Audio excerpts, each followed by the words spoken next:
Well, hello, everyone. Welcome back to A Course in Miracles 365, Awakening to Love. I'm Reverend Tomas Garza, and thank you to all of the new subscribers and people who have recently viewed these videos here. It's been quite a number of people, and I'm really, really glad that you're here. So thank you for joining me.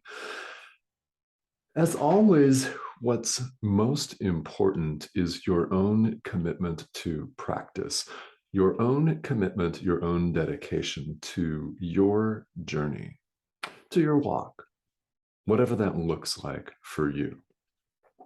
What we're talking about today is what A Course in Miracles says. In fact, we're literally on the third and final component, the third and final part of the preface to the course, after which we delve into the text of A Course in Miracles. And this segment is entitled, quite simply, What It Says. And I invite you to read the entire thing. It is just shy of 4 pages, and in those 4 pages is contained the entire summary of the thought system of A Course in Miracles with some explanation. And if you want to distill that even further, I invite you to read the whole thing, of course. Don't get me wrong. There's no substitute ever in spirituality for doing the work. It doesn't matter if you're on a quick path like this one. You still got to do the work. So read the whole thing, but the summary of A Course in Miracles is contained in the italicized first 3 lines here. Nothing real can be threatened. Nothing unreal exists. Herein lies the peace of God. That's the summary of the entire course. Nothing real can be threatened. Nothing unreal exists. Herein lies the peace of God.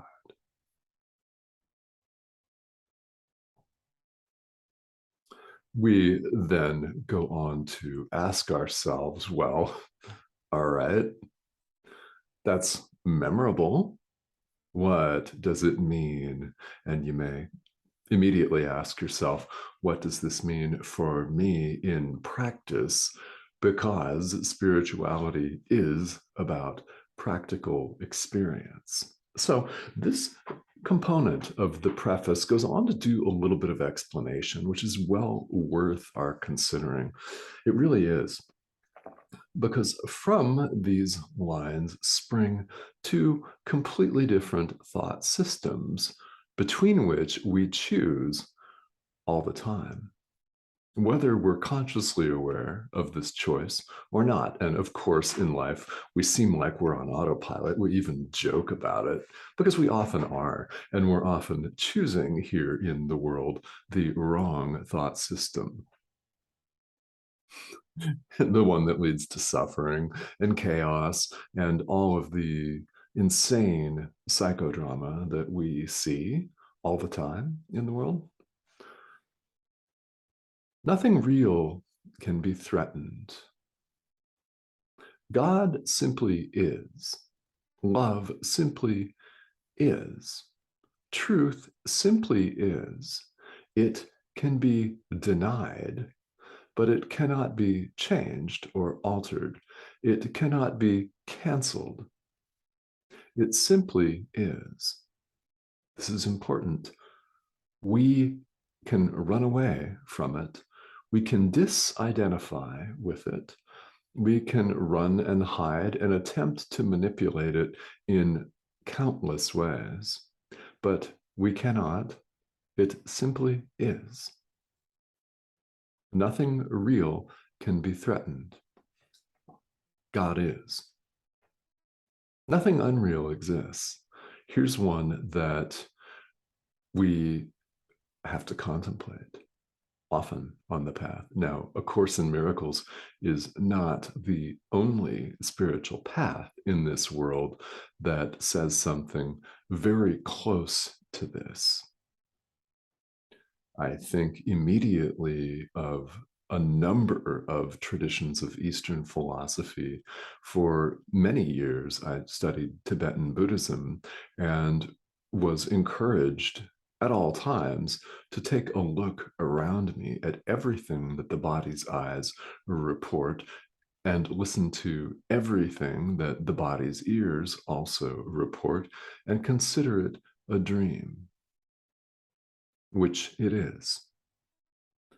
Nothing unreal exists. You've heard this most likely in several different places in world spirituality. Now, a number of you are longtime practitioners of this course, and maybe some of you are not. Nothing unreal exists. So, what we seem to experience as real in the world, as solid, like the wall behind me, like our bone structure, mountains, the ground beneath our feet, everything that we seem to experience as solid is in fact a dream. Everything in this world changes constantly. God, on the other hand, truth, is changeless. This course makes a distinction between the real and the unreal, from which two thought systems arise. One is the thought system of the Holy Spirit, that is, this course as it's presented.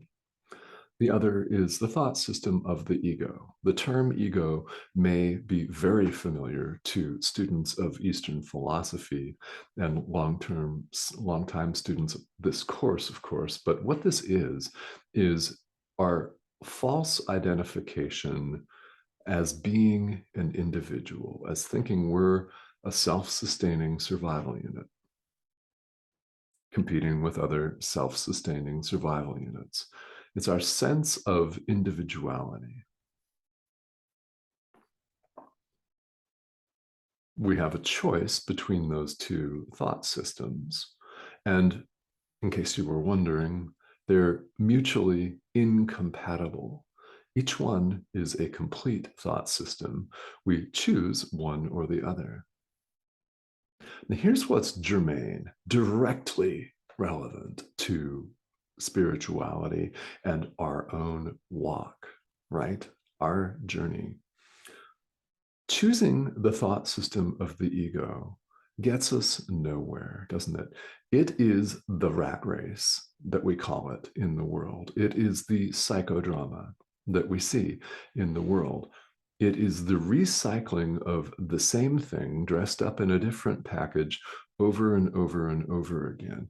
All of it changing, all of it leading to suffering.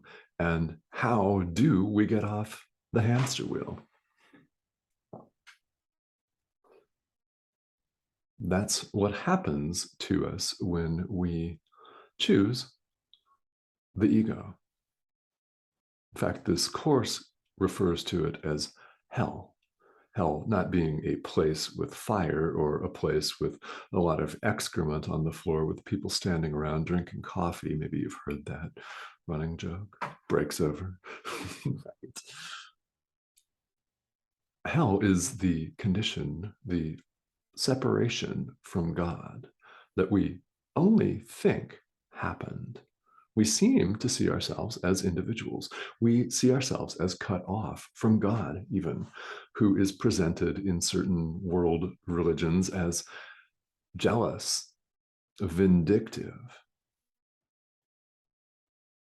with the capability and the whim to strike us down, thunderbolts from Olympus, in a blaze of wrath, send a plague of locusts down upon thee and punish you, sinner. Yeah. God is depicted as frightful, yet at the same time, he's depicted as love, right? So how can those two coexist? If you're wondering, they can't. We have a choice in thought systems. Holy Spirit, ego. God, ego. Light, dark. Self with a capital S, self with a lowercase s. Life, death. Ooh, I know. Every moment of every day, we have a choice and we have a free will, the ability to make that choice. So we're invited to choose God, of course, right?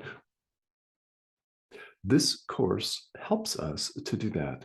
And along the way, we discover that forgiveness plays a central part. Now, I know a number of you have watched the video on true forgiveness, which is very recent here in the series. We'll come back to this over and over again because this is where the meat is. This is where the practical experience comes from with this course, is in our forgiving.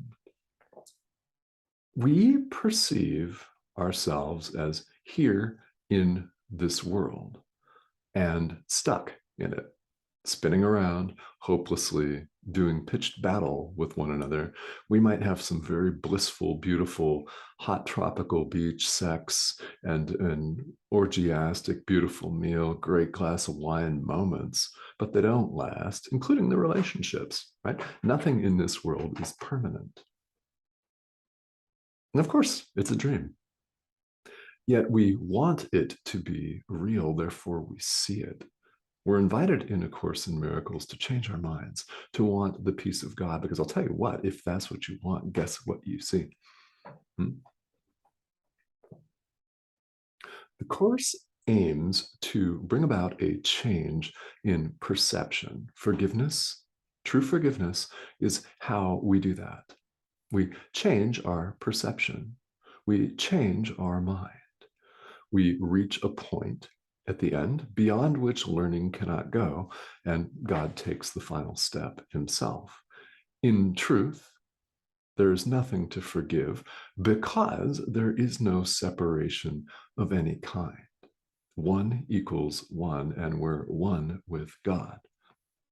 There is an idea in this course that I repeat all of the time, and it's worth repeating. Ideas leave not their source. This course refers to us as the Son of God, in other words, every living thing, as the Son of God and as the thought of God. Ideas leave not their source. I invite you to do that verbal math. It's uplifting. It's uplifting. So let's close with a few words about skepticism. This is something that I love to talk about because I think it's highly valuable on the path. This course, as may be apparent, aims to turn the thinking of the world on its head. You can't make other people do it, but you can do it yourself, right? It brings about a complete reversal of thinking and perception. Therefore, some of the ideas that I'm going to talk about and that this course talks about, and of course other course teachers also talk about, may seem outlandish, bizarre, striking, and frickin' wrong to you. And if that's the case, so be it. You're meant to be watching this video. You're interested in this material. You're interested in spirituality. And there is a reason why. Your higher self, capital S, is calling you, talking to you. Listen to that voice. Put it another way, the Holy Spirit's talking to you. Listen, listen. Along the way, if you have these skeptical questions, I think it's great. You don't have to believe a single thing that I say. Isn't that exciting? I mean, really, really, this gets me excited because it's beautiful. Remember, you have free will. What a teacher on YouTube says is just what they say. I mean, when you watch a video all the way through, there's a reason why. Somewhere along the line, the person talking is going to say something that you're meant to hear. And it may be uplifting and beautiful and a confirmation of what you're doing beautifully and lovingly in your own life and practice, or it may appear provocative. Ideas that we see in this course, such as its central teaching, there is no world.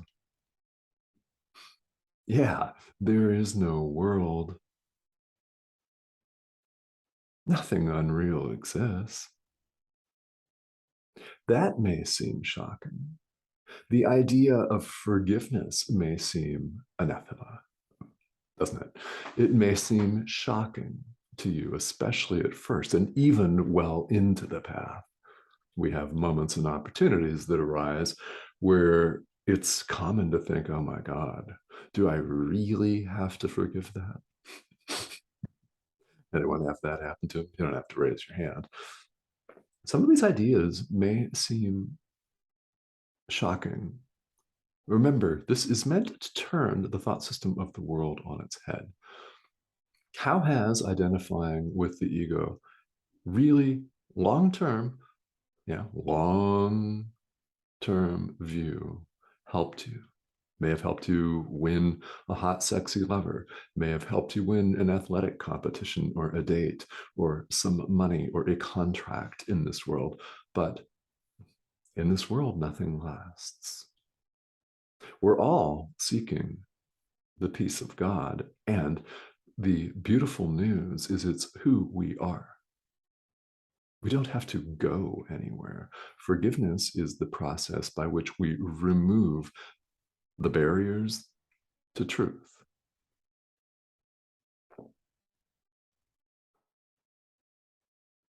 There is no world. There is no sin. The Son of God is one. Ooh, yeah, yeah.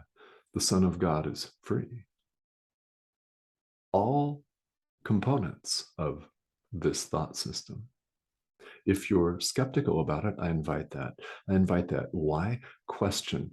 I believe people on the spiritual path should question things. However, most people stop halfway, or not even halfway, really. The dog clearly agrees. He's saying, don't stop halfway, right? Most people stop at questioning something an image on their screen says to them, or something that they read. They question that, and they stop. They don't continue to inquire. While you're questioning the truth and veracity of what this course says, question the foundations of everything you now believe. Extend that questioning mentality.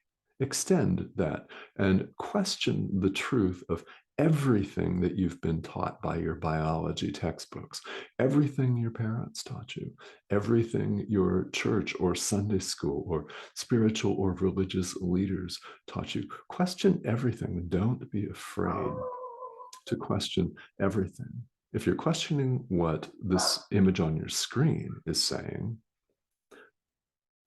extend that, I invite you, to question the very foundations of everything you now believe. Not everybody clearly is going to do that right now, today. And it's also the case that not everybody's going to do it in this lifetime, but there's something deep inside of you that's responding to this course. Otherwise, why would you be interested in it?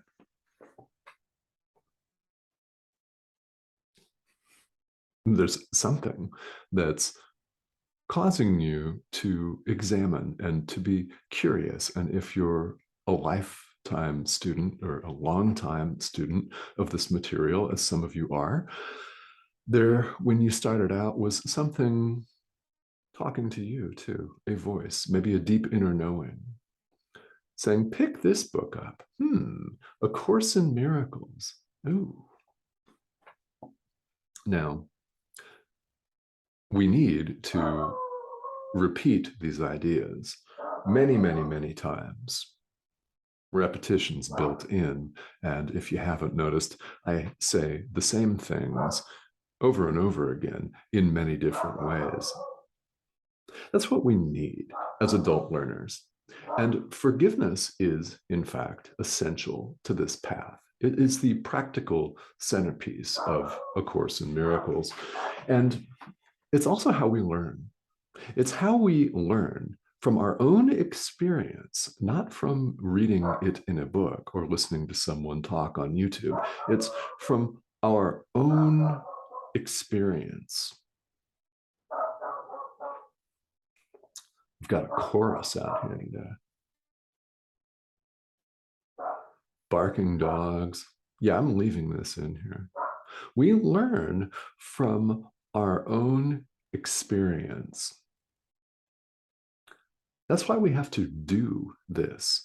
Our own experience with forgiveness, our own experience with putting these ideas into practice show us in practice, practically, experientially show us that they're true. That's powerful. So I invite you to join me. Subscription button right here. Just hover your cursor over that. I will be starting the text of A Course in Miracles in just a couple of days here. So thank you for joining me. And of course, thank you, as always, for your own commitment to practice and question everything, but don't stop with just questioning me. Question the very foundations of everything you now believe. And well, we're on a wild ride here. It's a beautiful ride. So welcome aboard, and I will see you very, very soon.